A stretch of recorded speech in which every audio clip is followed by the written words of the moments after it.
Sword of Coming, episode 285. Untuk melihat video selengkapnya, sahabat bisa kunjungi playlist yang telah Sabta Novel sediakan. Yuk mari, kita berimajinasi bersama dan masuk ke alur ceritanya.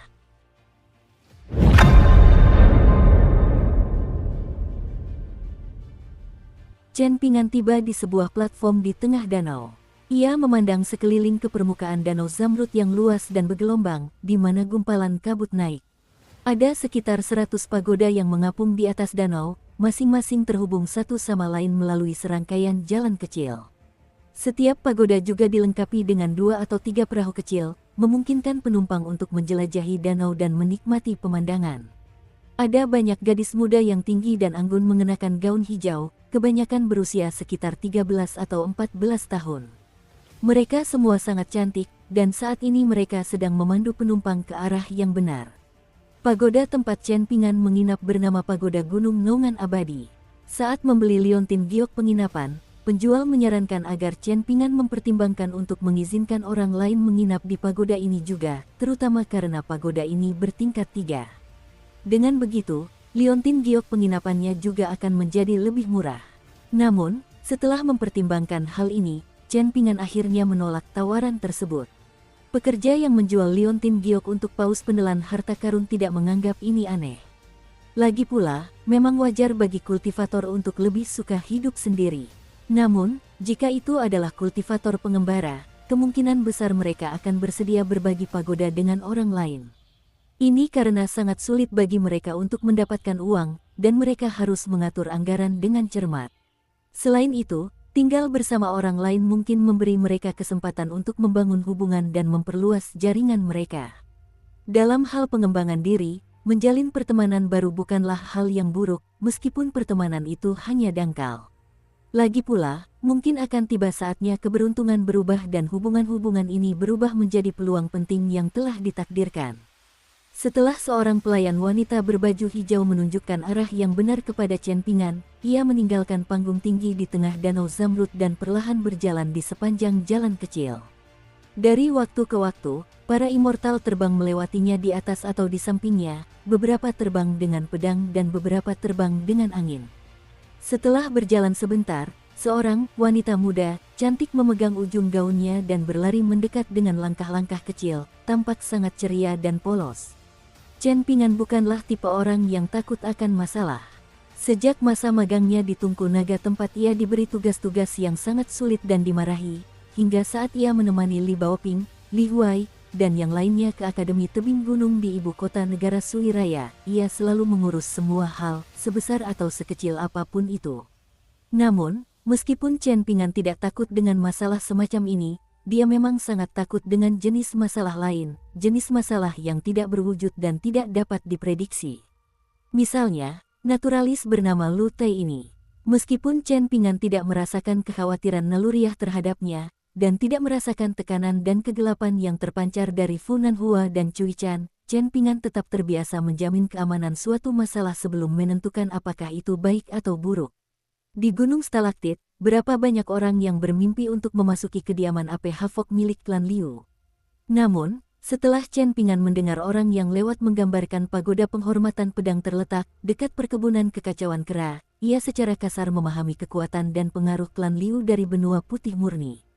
Karena itu, hal pertama yang dilakukannya adalah menarik garis yang jelas antara dirinya dan Liu Yuzu, meskipun ia memiliki kesan yang baik terhadap pemuda itu.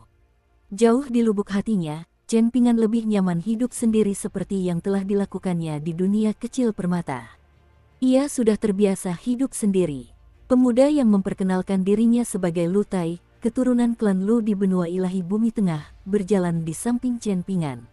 Ia menoleh untuk melirik sisi wajah Chen Pingan sambil tersenyum manis dan bertanya, "Apakah kau marah? Tidak baik bagi laki-laki untuk bersikap picik. Kau perlu lebih murah hati." Semakin murah hati seseorang, semakin beruntung ia nantinya. Para penganut Konfusianisme berpendapat bahwa orang-orang mulia bukanlah alat. Kau seharusnya sudah pernah mendengar hal ini sebelumnya, bukan? Chen Pingan berhenti dan berbalik untuk melihat orang asing itu, bertanya, "Mengapa kau mengikutiku? Apa yang ingin kau capai?" "Seingatku, Ramalanmu yang menghasilkan keberuntungan luar biasa itu tidak ada hubungannya denganku. Apa maksudmu ini tidak ada hubungannya denganmu? Lu Tai tersenyum dengan mata menyipit sambil memotong ucapan Chen Ping'an. Aku menggunakan koin hujan biji-bijian yang kau berikan padaku untuk melakukan ramalan. Dengan kata lain, ini ada hubungannya denganmu. Kaulah inti dari papan Go yang berisi kesempatan yang ditakdirkan ini. Giliran Chen Ping'an yang memotong perkataan Lu Tai, dan dia menegaskan, aku tidak memberimu koin hujan gandum itu. Aku hanya meminjamkannya kepadamu. Lu Tai mengerutkan alisnya yang lebih tipis daripada alis wanita. Ia berpikir sejenak sebelum bertanya dengan suara lembut, terus-menerus membicarakan uang itu buruk untuk hubungan. Mengapa kita tidak membuat kesepakatan?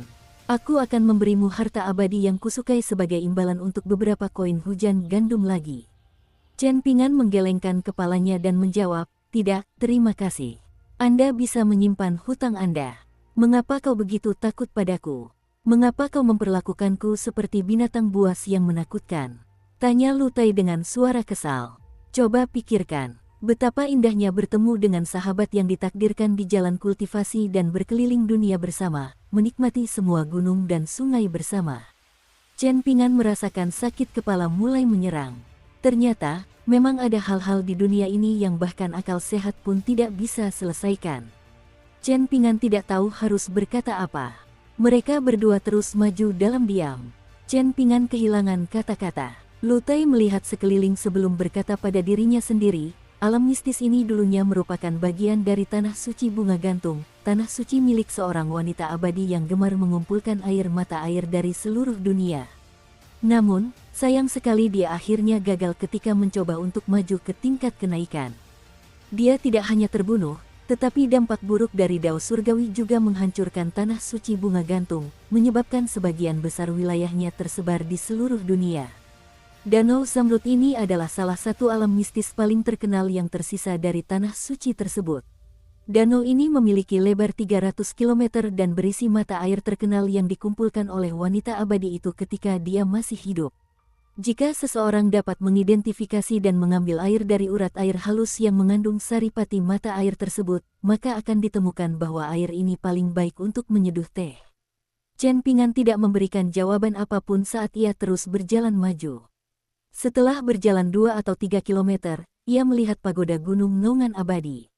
Terdapat jalan setapak beratap yang mengelilingi pagoda, dikelilingi oleh pagar giok putih. Terdapat juga dermaga kecil dengan 2 perahu kecil. Tidak jauh dari pagoda Gunung Nongan Abadi, terdapat juga hamparan bunga teratai yang luas di tengahnya para wanita muda sedang mendayung perahu dan memanen biji teratai. Mereka bersenandung lagu-lagu dari kampung halaman mereka yang terdengar merdu dan menyentuh hati. Chen Ping'an berhenti dan berkata kepada pemuda yang tampak feminin itu, aku sudah sampai. Lu Tai mengangguk sebagai jawaban. Melihat Chen Ping'an berpura-pura bodoh, ia langsung saja berkata, aku tidak akan mengundangmu masuk hari ini. Kalau ada waktu nanti, aku akan mampir ke tempatmu. Kamu tinggal di mana? Lu Tai mengangkat tangan dan menunjuk ke pagoda Gunung Nongan Abadi. Chen Ping'an tersenyum kecut dan berkata, tolong jangan bercanda, Tuan Muda Lu. Lu Tai mengangkat tangannya dan memperlihatkan segenggam besar koin panas kecil, sambil berkata, saat kita berada di platform di tengah danau tadi, aku terpaksa mengambil keputusan demi penghidupanku.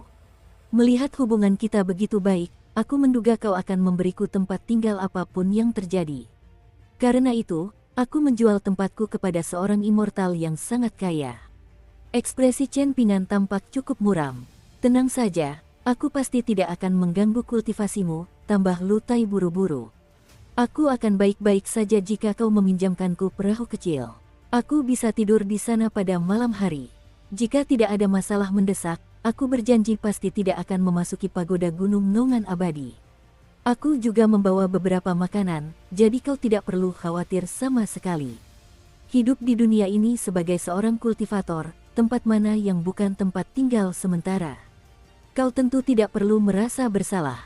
Menanggung kesulitan juga merupakan bentuk kultivasi. Ekspresi Chen Ping'an benar-benar muram. Bagaimana mungkin ada orang yang begitu tidak tahu malu di dunia ini? Lu Tai tiba-tiba tersenyum dan berkata, baiklah, baiklah, aku akan jujur padamu. Selain menerima ramalan keberuntungan yang luar biasa terkait dengan menjadi bangsawan selama perjalanan ke benua daun payung ini, aku sebenarnya menemukan bahwa kesempatan yang ditakdirkan dalam perjalanan ini tidak terletak pada harta karun. Sebaliknya, itu terkait dengan karakter, mengamati Dao di platform Matahari Terbit. Bepergian bersamamu dan meminjam ranah pikiranmu, aku dapat menempa hati Daoku terlepas dari keadaan pikiranmu. Ini disebut meminjam batu dari gunung lain untuk memoles giok. Setelah mengatakan itu, Lu Tai mengoreksi dirinya sendiri dengan tawa kecil. Tidak, yang saya maksud adalah meminjam giok dari gunung lain untuk memoles batu. Chen Pingan tidak terlalu memikirkan kesalahan Lu Tai. Namun, ia merasa khawatir sekaligus lega ketika mendengar Lu Tai menyebutkan mengamati Dao. Ia merasa lega karena Lu Tai kemungkinan besar tidak berbicara omong kosong. Dengan demikian, ini bukanlah rencana yang secara khusus menargetkannya. Namun, ia khawatir karena Lu Tai, seseorang dengan latar belakang yang tidak diketahui, kini mengikutinya saat ia melakukan perjalanan ke benua daun payung untuk mencari kuil Taois dan pendeta Taois tua itu. Bukankah ini sebuah komplikasi yang tidak perlu? Lu Tai ragu sejenak sebelum tampaknya mengambil keputusan besar. Dia menggertakkan giginya dan berkata, jika kau selalu waspada terhadapku di mana-mana seperti ini, itu pasti akan memengaruhi kesempatanku untuk mengamati Dao dan menjadi bangsawan. Aku bisa dengan sungguh-sungguh meramal nasibmu sekali saja. Biar kukatakan sesuatu, ramalanku cukup akurat selama nasib seseorang tidak berhubungan dengan individu yang terlalu berkuasa. Jika tidak, aku akan sangat menderita jika keberuntungan seseorang berkaitan dengan para immortal di tingkat 5 atas. Itu ratusan bahkan ribuan kali lebih menyakitkan daripada tidur di perahu kecil atau semacamnya. Chen Pingan, ini adalah kesempatan langka, jadi pastikan untuk meraihnya dengan kedua tangan. Seolah takut Chen Pingan tidak akan mempercayainya, Lu Tai menatap tajam bocah itu dan menambahkan, aku tidak berbohong padamu. Chen Pingan menghela napas dan menggelengkan tangannya, menolak tawaran Lu Tai. Dia hanya berkata, kau bisa tinggal di pagoda Gunung Nongan Abadi. Namun, setelah itu kita masing-masing akan berkultivasi sendiri-sendiri, dan kita tidak akan saling mengganggu kultivasi satu sama lain. Ekspresi aneh terpancar di wajah Lu Tai saat ia menatap sosok Chen Pingan yang pergi. Ia terbewilderet sejenak sebelum ekspresi kesadaran dan kelegaan menyebar di wajahnya. Ia bergegas berjalan untuk menyusul Chen Pingan. Pada akhirnya, Chen Pingan memutuskan untuk tinggal di lantai pertama sementara Lu Tai memilih untuk tinggal di lantai 3. Seolah-olah atas kesepakatan diam-diam, lantai 2 memisahkan mereka berdua. Lu Tai dengan nyaman berbaring di tempat tidur di lantai 3 dengan ekspresi malas dan puas. Dia tidak bisa menahan tawa. Haha, pria dan wanita yang tidak memiliki hubungan keluarga sebaiknya menjaga jarak. Karena Lu Tai bersikeras untuk mengikutinya, Chen Pingan memutuskan untuk mengikuti arus dan memberinya tempat tinggal. Chen Pingan tidak lagi memperhatikan murid naturalis misterius itu. Selain pedang di punggungnya dan labu penunjang pedang di pinggangnya, Chen Pingan tidak membawa barang lain. Ia merasa ringan dan nyaman. Tentu saja, satu-satunya serangga dalam minumannya saat ini adalah tamu tak diundangnya. Chen Pingan duduk di meja dekat jendela dan mengeluarkan setumpuk buku dari kelas 15. Di sana ada buku keabadian, kronik gunung dan laut. 2 buku yang memperkenalkan dialek resmi benua ilahi bumi tengah dan benua daun payung, serta jurnal perjalanan yang diperolehnya di negara pakaian berwarna-warni. Chen Pingan dengan hati-hati menumpuk buku-buku ini di atas meja sebelum mengambil beberapa gulungan bambu berharga yang berasal dari gunung suci di dunia kecil Laut Bambu. Dia berencana untuk menuliskan beberapa kutipan sambil membaca. Setiap hari, ia akan berlatih jurus guncang gunung di pagi hari, berlatih sesuai dengan kitab suci pedang yang tepat di siang hari, dan membaca serta mempelajari dialek resmi dari 2 benua tersebut di malam hari. Ada satu hal yang menurutnya sangat aneh. Ini jelas merupakan alam mistis yang hancur, namun matahari dan bulan masih terbit dan terbenam, dengan pantulan cahayanya yang menyilaukan di Danau Zamrud dengan cara yang aneh. Masih ada siang dan malam seperti di dunia normal. Dia tidak tahu apakah ini teknik ilusi tingkat tinggi yang diterapkan oleh beberapa makhluk abadi atau aturan unik yang berlaku untuk tanah suci yang hancur.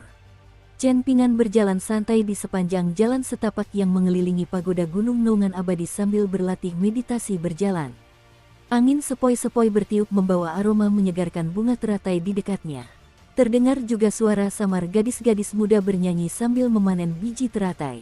Dengan latar belakang seperti itulah seorang anak laki-laki berbaju putih dengan tenang melayangkan pukulan.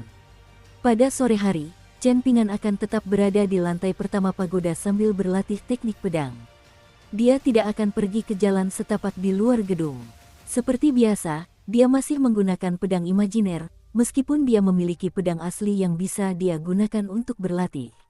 Hal ini karena Ki Abadi, pedang di punggungnya, dapat membantu menempa jiwanya. Ini adalah bentuk kultivasi tersendiri. Karena itu, Chen Ping'an tidak akan melepaskan pedang dari punggungnya bahkan saat tidur di malam hari. Sebaliknya, ia memilih untuk tidur miring. Labu pengumpul pedang tergantung tinggi di depan tempat tidurnya. Dia tidak lagi minum sesering dulu, jadi tidak perlu selalu menyimpan labu anggur itu di pinggangnya. Sementara itu, hubungan mentalnya dengan kedua pedang terbangnya, pertama dan ke-15, semakin kuat. Ini berkat kebersamaan mereka siang dan malam selama perjalanan panjang yang menempuh puluhan ribu kilometer. Pemahaman diam-diam di antara mereka semakin terlihat jelas. Pada saat yang sama, komunikasi dengan pedang terbang juga menjadi semakin lancar. Seolah-olah kedua pedang terbang Chen Ping'an menjadi semakin dewasa dan cerdas. Setelah tidur, Chen Ping'an akan menugaskan kedua pedang terbangnya untuk menjaga bangunan itu. Pedang pertama tidak setuju, tetapi juga tidak menolak. Pedang ke-15, yang lebih jinak, dengan senang hati, mengangguk di dalam labu pemeliharaan pedang. Saat membaca di malam hari, Chen Ping'an terkadang juga mengeluarkan kitab penangkal kematian sejati secara iseng. Setelah naik ke tingkat keempat, ia menemukan bahwa ia dapat menggambar dua jenis jimat lagi. Salah satunya adalah jimat maklumat pedang gunung dan sungai. Buku itu menyebutkan bahwa karakter gunung merujuk pada gunung dari 3 gunung, namun tidak menjelaskan lebih detail tentang artinya. Karakter sungai juga dijelaskan dengan cara yang sangat umum dan samar. Hanya disebutkan bahwa seorang tokoh ilahi pernah memerintah sungai-sungai dan bertanggung jawab untuk membasmi dosa dan menaklukkan kejahatan. Tokoh ilahi ini juga gemar menelan semua hantu. Jimat dekrit pedang adalah jenis jimat pertahanan. Adapun jimat kedua, jimat doa hujan, namanya cukup jelas. Jimat ini dapat memanggil awan gelap dan mendatangkan hujan lebat. Jimat doa hujan adalah jenis jimat altar, yang sebagian besar dikuasai dan digunakan oleh para ahli jimat yang kuat dari sekte Taois. Chen Ping'an tidak terlalu tertarik pada jimat ini. Kedua jimat ini memiliki kualitas sedikit lebih tinggi dibandingkan dengan jimat penerangan energi yang, jimat pembersihan, dan jimat penekan iblis pagoda harta karun. Chen Ping'an sangat serius dengan jimat prasasti pedang, jadi dia menggunakan selembar kertas jimat kuning biasa untuk menggambar jimat tersebut. Itu sedikit sulit. Setelah mencapai tingkat penempaan Ki 3 dalam seni bela diri, jiwa Chen Ping'an menjadi stabil secara signifikan, memungkinkannya menjadi semakin murni dan kuat. Dia sering dapat mendengar suara tetesan air yang tak terdengar saat ketiga jiwanya melewati danau pikirannya. Dengan demikian, Chen Ping'an sudah dapat mengetahui bahwa ada kekurangan niat mental dalam jimat dekrit pedangnya. Namun, dia tidak yakin seberapa kuat jimat ini. Karena Lu Tai tinggal di lantai 3, Chen Ping'an juga memutuskan untuk tidak menguji jimat tersebut untuk memverifikasi kekuatannya. Setelah 10 hari, Chen Ping'an sesekali mendengar suara langkah kaki ringan di lantai 2. Namun, hal ini jarang terjadi, dan Lu Tai tidak pernah sekalipun turun ke lantai 1 untuk mengganggu Chen Ping'an. Chen Ping'an merasa sedikit lebih tenang. Ini adalah pertemuan yang ditakdirkan yang mempertemukannya tanpa alasan, jadi dia senang selama itu bukan pertanda buruk. Dia tidak akan secara aktif mencoba mendapatkan sesuatu dari pertemuan itu. Dukung terus channel YouTube Sabta Novel. Pada malam itu, Chen Ping'an menyelesaikan pembuatan jimat dekrit pedang keduanya. Namun, dia masih belum merasa puas. Sama seperti pembuatan dan pembakaran tembikar, mereka yang terampil dalam bidang ini dapat langsung mengidentifikasi perbedaan antara dua hasil karya meskipun bagi orang awam keduanya tampak identik. Mungkin dia benar-benar perlu mencari reruntuhan medan perang kuno dan mencari roh-roh heroik untuk dilawan. Mungkin ini satu-satunya cara untuk menyempurnakan dasar kultivasi seni bela diri tingkat keempatnya. Dan ini kemudian akan memungkinkannya untuk dengan mudah mengambil dan menguasai jimat seperti jimat dekrit pedang. Chen Pingan mengerutkan alisnya dan termenung. Namun, tiba-tiba ia menoleh, dan melihat Lu Tai berjalan menuruni tangga sebelum berhenti dan mengetuk dinding seolah-olah sedang mengetuk pintu. Lu Tai kemudian tersenyum dan duduk di anak tangga, tidak melanjutkan ke lantai 1. Chen Pingan baru saja akan mengambil kitab sejarah gunung dan laut untuk menutupi dan menyembunyikan jimat dekrit pedang, namun Lu Tai tak kuasa menahan tawa dan berkata, apa yang perlu disembunyikan? Itu hanyalah jimat kuno yang telah hilang dari dunia. Tingkat kualitas jimat itu juga tidak tinggi, dan satu-satunya kelebihannya adalah kenyataan bahwa ia telah kembali ke keadaan kesederhanaan alami yang murni. Aku tak sengaja melihat sekilas jimat itu barusan, dan itu membuat hatiku sakit. Bahkan, sampai sekarang pun masih sakit. Mengapa demikian? Tanya Chen Pingan. Lu Tai menunjuk jimat dekrit pedang di atas meja dan menjelaskan, jimat pertahanan ini cukup tua. Bahkan di antara seluruh klan Lu, mungkin tidak ada orang lain yang seusia denganku yang masih bisa mengenalinya. Hatiku sakit karena pertama, kau adalah seorang seniman bela diri sejati, jadi cara mengerikan yang kau gunakan untuk menghancurkan jimat kuno dan murni itu sungguh memalukan. Chen Pingan tak kuasa menahan diri untuk menyela dan berkata, bukankah para ahli bela diri membuat jimat itu tidak masuk akal sejak awal? Lu Tai mengerutkan bibir dan menjawab, oh, begitu. Kalau begitu, dilihat dari catatannya, catatan di perpustakaan kitab suci klan Lu tidak akurat. Atau mungkin pengetahuanku yang kurang. Namun, Lu Tai juga tidak ingin membahas topik ini lebih lanjut, jadi dia melanjutkan, kedua, kau sebagian besar mengandalkan kuas itu saat menggambar jimat. Dengan kata lain, kau tidak memiliki pengetahuan atau keterampilan yang mendalam dalam seni menggambar jimat. Mehem, mungkin tujuan yang ingin kau capai sudah benar, tetapi jalanmu menuju tujuan yang benar itu penuh dengan liku-liku yang berliku. Akibatnya, jimat yang kau gambar memang bisa digunakan, tetapi hanya sekadar cukup. Nomor 3. Kau menggunakan kertas jimat berkualitas baik, namun kau menggunakannya dengan cara yang sangat kasar dan sederhana. Ini benar-benar pemborosan bahan yang bagus. Dalam hal ini, caramu menggambar jimat bahkan tidak bisa disebut sesat. Aku lebih suka menyebutnya bengkok dan jahat. Jika para ahli terampil dari cabang jimat sekte Taois melihatmu menggambar jimat, mereka kemungkinan besar akan merasa sangat ingin menghancurkanmu sampai mati dengan satu pukulan. Alis Chen Pingan berkerut dalam. Ia dengan hati-hati merenungkan kata-kata Lu Tai, pertama-tama menentukan apakah ucapan Lu Tai benar atau salah. Setelah itu, ia menentukan apakah ucapan tersebut bermanfaat atau tidak. Namun, Lu Tai terlalu misterius, sehingga sangat sulit bagi Chen Pingan untuk mengambil kesimpulan. Lu Tai tersenyum dan bertanya, bisakah kau mengambil jimat itu dan membiarkan aku memeriksa kualitas kertas jimatnya dengan saksama? Tadi aku hanya sempat melihat sekilas, jadi aku tidak berani mengkonfirmasi analisisku. Chen Pingan ragu sejenak sebelum akhirnya memutuskan untuk menjepit jimat dekrit pedang di antara jari-jarinya dan mengangkatnya agar Lu Tai dapat melihat bagian belakangnya. Lu Tai tersenyum tipis dan mengabaikan kehati-hatian Chen Pingan yang berlebihan. Ia memeriksa kertas jimat itu sejenak sebelum mengangguk dan berkata, benar, ini adalah kertas jimat kembali ke musim semi, jenis kertas jimat yang sangat berharga. Setelah menggambar jimat di atas kertas jimat seperti ini, seseorang dapat menggunakan jimat itu berulang kali. Dalam hal kualitas dan kekuatan jimat yang berhasil digambar, kualitas kertas jimat juga memainkan peran yang sangat penting. Selain jimat-jimat yang bertujuan untuk memaksimalkan kekuatan dan daya hancur, sebagian besar jimat yang benar-benar baik di dunia dapat digunakan berulang kali. Tapi bagaimana denganmu? Menurut komentar humoris seorang sesepuh besar dari cabang jimat, ini disebut masa muda yang memudar di cermin dan bunga yang berguguran dari pohon. Mehem, sederhananya, ini adalah hal-hal yang tidak bisa dipertahankan selamanya. Katakan padaku, Chen Pingan, apakah kau merasa ini memalukan? Kertas jimat, terutama kertas jimat kembali ke musim semi, sangat cepat menghabiskan uang. Ah, bisa dibilang hatiku sakit karenamu saat ini. Lagi pula, kau orang kaya dengan bisnis yang sukses, jadi kau tidak perlu peduli dengan jumlah uang yang sedikit ini. Chen Pingan melirik Lu Tai sebelum melirik jimat dekrit pedang yang telah ia letakkan kembali di atas meja. Lu Tai sedikit penasaran, jadi dia menopang pipinya dengan tangan dan menatap anak laki-laki muda yang memiliki ekspresi sedikit menyesal di wajahnya saat duduk di dekat meja. Lu Tai tersenyum dan bertanya, bukankah orang yang memberimu kertas jimat berharga ini memberitahumu tentang hal ini sebelumnya? Bukankah orang yang mengajarimu cara menggambar jimat memberitahumu, seorang kultivator jimat yang setengah-setengah, untuk sehemat mungkin? Chen Pingan menghela napas panjang.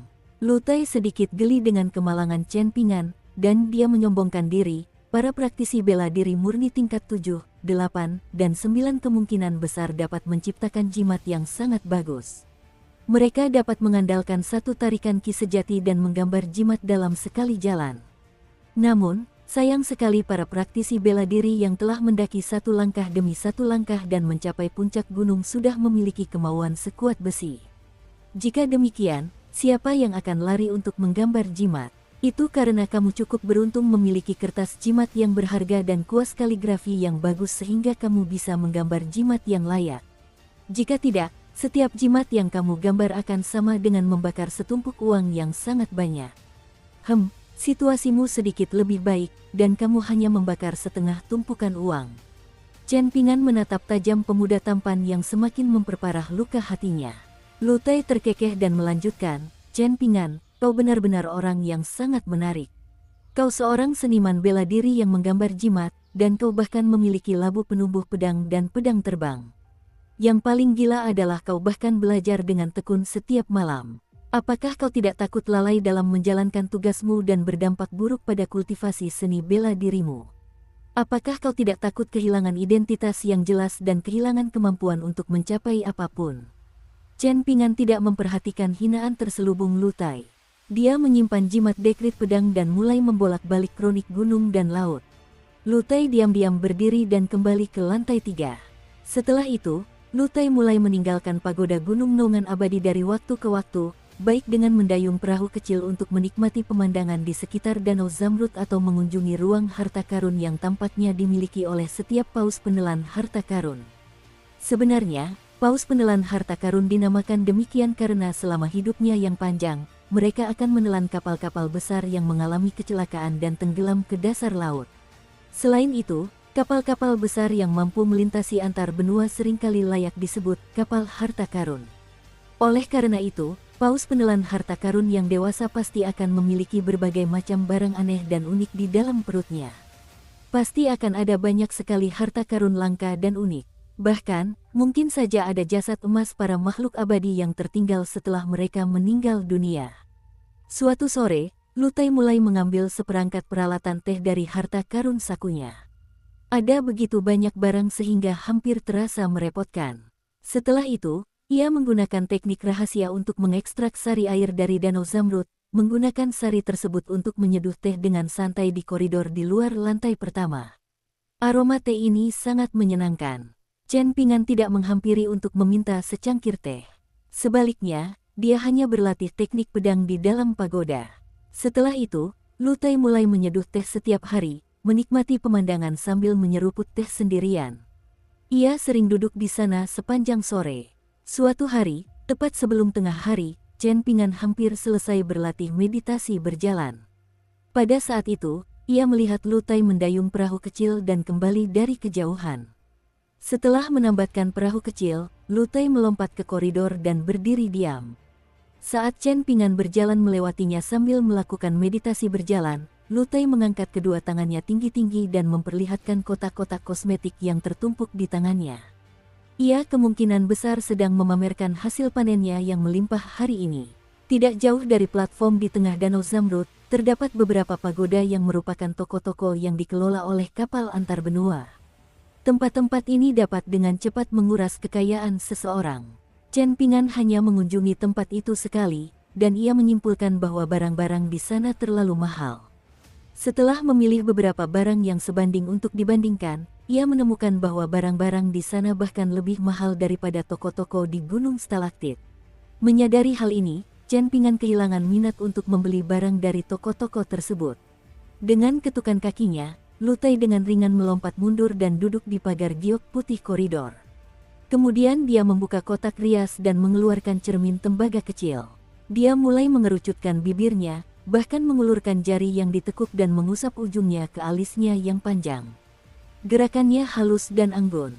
Chen Ping'an terus berjalan menyusuri koridor sambil berlatih teknik tinju, tanpa pernah mengalihkan pandangannya dari awal hingga akhir.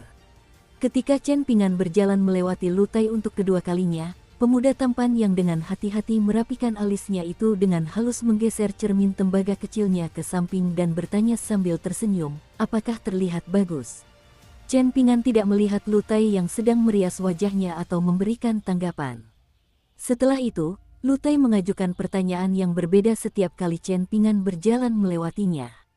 Chen Ping'an, menurutmu perona pipi ini terlalu terang. Haruskah saya menggambar alis saya sedikit lebih tipis? Benar sekali, menggunakan jepit rambut tipis dari Flower Dew Shop untuk mengambil riasan dari kotaknya akan menghasilkan konsistensi yang lebih seimbang dan alami. Bagaimana menurutmu? Chen Ping'an mengabaikannya dan terus berlatih meditasi berjalan dalam diam. Dia mengikuti rencana awalnya dan berlatih hingga tengah hari. Terakhir kali Chen Ping'an berjalan melewati Lu Tai, yang terakhir tidak menanyakan apapun kepadanya. Sebaliknya, Lu Tai meletakkan cermin tembaga kecil, jepit rambut, serta beberapa kotak kosmetik di pagar di sampingnya. Dia berbalik untuk menatap hamparan daun teratai yang luas, dengan riasan yang indah dan mata yang terpesona. Chen Ping'an baru saja akan menuju ke pintu masuk lantai pertama. Namun, tanpa mengalihkan pandangannya, Lu Tai bertanya lagi, apakah menurutmu pria sepertiku sangat menggelikan? Bahkan, kau merasa jijik di lubuk hatimu. Chen Ping'an berhenti sebelum berbalik dan berjalan menuju Lu Tai. Ketika ia sampai sekitar 5 atau 6 langkah dari Lu Tai, ia pun duduk di pagar pembatas dengan wajah menghadap danau dan punggung menghadap koridor. Lu Tai tidak merasa frustrasi dengan penolakan Chen Ping'an untuk menjawab. Ia tersenyum manis pada dirinya sendiri dan mengambil sebuah kotak rias. Ia merasa isinya sangat buruk dan tidak sesuai dengan namanya. Ia memutuskan untuk tidak menggunakan kotak rias ini lagi di masa mendatang. Maka, ia dengan santai melemparkannya ke Danau Zamrud. Berapa harga kotak kosmetik itu? Tanya Chen Ping'an tiba-tiba. Lu Tai ragu sejenak sebelum juga mengubah posisinya sehingga menghadap danau. Dia tersenyum dan menjawab, harganya tidak terlalu mahal. Setiap kotak hanya berharga 1 koin panas kecil. Baru keluar tahun ini, dan sudah sangat terkenal.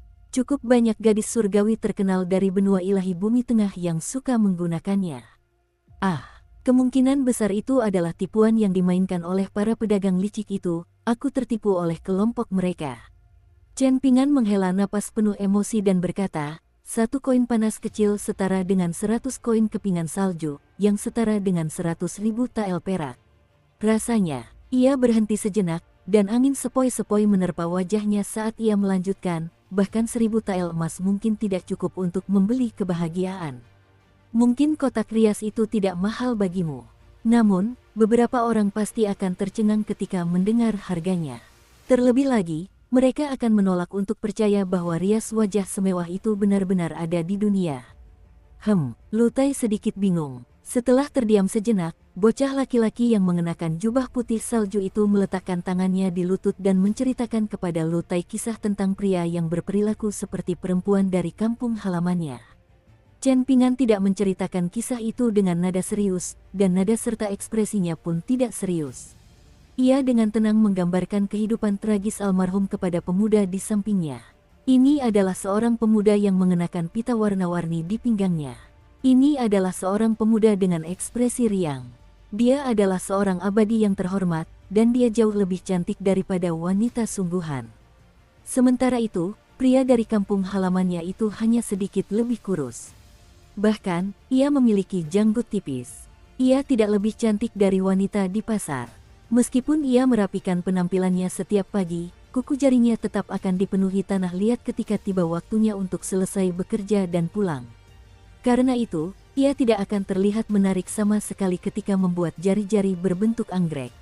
Selain itu, dia sama sekali tidak mengerti tentang riasan berkilauan, riasan bunga persik, dan sebagainya. Dia juga tidak mengerti cara memakai lipstik, memakai perona pipi, menggambar alis, dan banyak hal lainnya. Pada akhirnya, Chen Ping'an menatap ke kejauhan dan berkata dengan suara agak sedih, setelah semua yang terjadi, aku masih merasa dia adalah orang yang sangat aneh. Dia jelas seorang pria, jadi mengapa dia suka berdandan seperti wanita. Namun, dia meminta sesuatu kepadaku pada hari dia bersembunyi di bawah selimut dan menusuk dirinya sendiri hingga mati dengan pecahan porselen. Aku tidak setuju, dan aku masih merasa sangat menyesal hingga hari ini. Jika aku tahu apa yang akan dia lakukan, aku pasti akan menyetujui permintaannya. Dia bercerita banyak hal denganku hari itu, dan akhirnya dia tersenyum dan berkata bahwa dia berencana untuk tidak bertingkah seperti wanita lagi. Karena itu, dia memintaku untuk membantunya menjaga kotak riasnya, agar dia tidak kehilangan kendali diri lagi. Namun, tentu saja saya tidak akan menyetujui permintaan seperti itu saat itu. Saya tidak akan menyetujui apapun alasannya. Dia mencoba membujuk saya 2 kali sebelum akhirnya menyerah. Setelah dia meninggal, tidak ada yang tahu kemana kotak rias itu pergi. Bahkan, tidak ada yang peduli tentang itu.